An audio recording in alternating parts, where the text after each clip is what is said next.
তোমাদের সাথে কখনো এমন হয়তো হয়েছে যে রাতের আধারে তুমি কোনো না কোনো জায়গায় এমন কিছু দেখেছো যে জিনিসটা তোমার ভূতের মতো মনে হয়েছে, অথবা তুমি রাতের বেলা তোমার ঘরের জানালা দিয়ে বাইরে তাকাইলা, তখন তুমি বাইরে এমন কিছু দেখলা, যেমন তুমি বাইরে দেখলে কোনো কিছু ছায়া, অথবা তুমি দেখতে পেলে সাদা কাপড় পরা কোনো কিছু, আর সেটা দেখে তুমি অনেক অনেক ভয় পেলে, আর হঠাৎ করে সেই জিনিসটা নাই হয়ে গেল। তোমার অনুভূতি কেমন হবে কমেন্ট করে জানাবা। হ্যাঁ, আমার সাথে এমনই একটা ঘটনা ঘটছে যেটা আমার জীবনে সবচেয়ে বাজে একটা মুহূর্ত। সেই দিনের কথা আমার এখনো মনে থাকবে। আজকে আমি তোমাদের আমার সাথে ঘটে যাওয়া সেই ভূতের ঘটনাটি বলবো। তো দেরি না করে চলো ভিডিওটা শুরু করে দিই।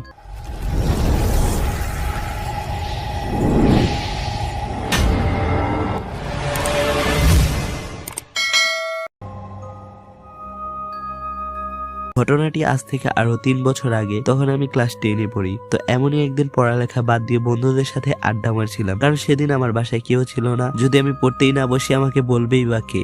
আমি তো পুরো চিল মুডে ঘুরে বেড়াচ্ছিলাম। তো তখন বাজে রাত 11টা।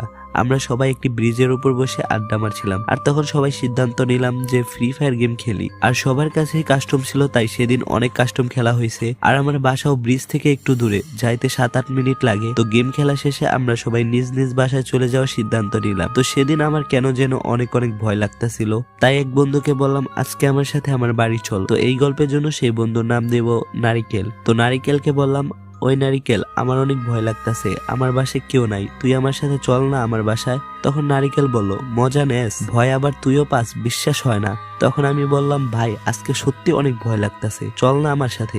তখন নারিকেল বলল, আর অন্য কেউ বললে বিশ্বাস করতাম যে ভয় পায়, তোরটা তো জীবনেও বিশ্বাস করুম না। তখন আমি নারিকেলকে বললাম, ভয় সবাই পায়, গলা সবারই শুকায়। তখন নারিকেল বলল, এই নে মাউন্টেন ডিউ খা আর ভয়কে জয় কর। তখন আমি সাহস করে মাউন্টেন ডিউ খাইতে খাইতে বাসার দিকে যাইতে থাকলাম।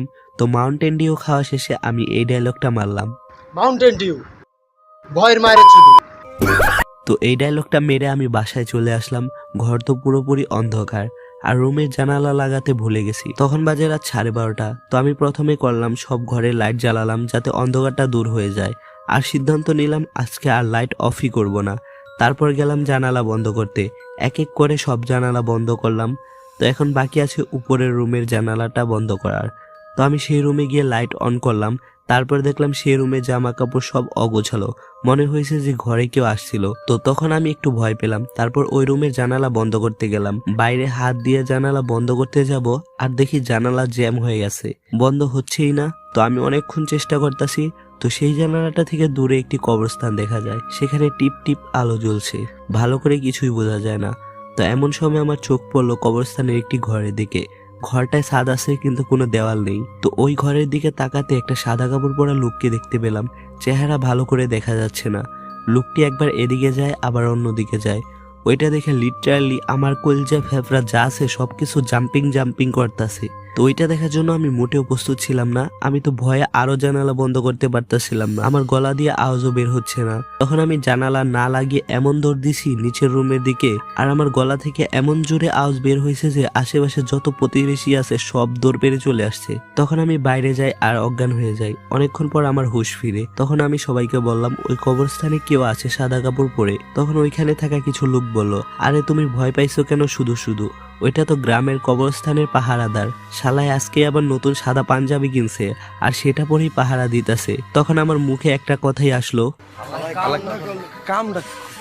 হালাই কামটা করলো কি। তো তখন আমার প্রতিবেশীরা ওই পাহারাদারকে ডাকলো আমাকে দেখানোর জন্য যে ওইটা কোনো ভূত না, যাতে আমি রাতে ভয় না পাই। তো পরের দিন নারিকেল আসলো আর বলল, কিরে মাউন্টেন ডিউ খায় ভালো হয়েছে না, কোনো ভয় পাইলি না আর ভয়ের মায়ের চুদি করে দিলি। তখন আমি বললাম, মজা নিস না, কালকে আমার সাথে যা হয়েছে তোর সাথে হইলে তুই আর এই মাউন্টেন ডিউর ডায়লগটা দিতেই পারতি না, তোর মুখ থেকে তখন এইটা বাইর হইতো, মাউন্টেন ডিউ ভয়ের মায়ের চুদি। স্প্রাইট খাই ভাই, চোদাচুদির মধ্যে নাই। যাই হোক অনেক ভয় পাইছি কালকে রাতে। তখন আমি নারিকেলকে সবকিছু খুলে বললাম, আর আমার ফ্যামিলির সবাই এটা শুনে বাসায় চলে আসে। তারপর থেকে কখনোই আমাকে একা বাসায় রেখে কোথাও যায়নি। ওকে গাইস, গল্পটি কেমন লাগলো অবশ্যই কমেন্ট করে জানাই। বা গল্পের